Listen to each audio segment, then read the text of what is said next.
So, the dreaded media wall. I'm sure every plasterer must hate these. So I turned up to this job today, and it had been beaded, but when I had a good look at the beads, there's no way you could possibly plaster around them. I think the bloke had his mate had done it, and it looks like they'd sort of done it to put filler on it and rub it down and like do a dry lining job. I think his mate had hurt his arm, so I got called in to plaster it.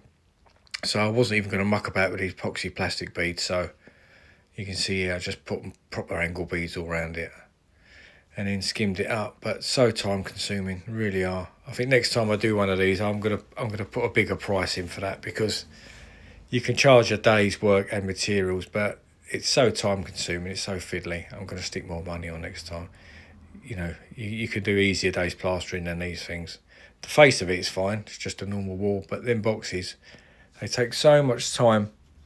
So hopefully I won't get another one of these again in a while, and if I do, I'll probably turn it down.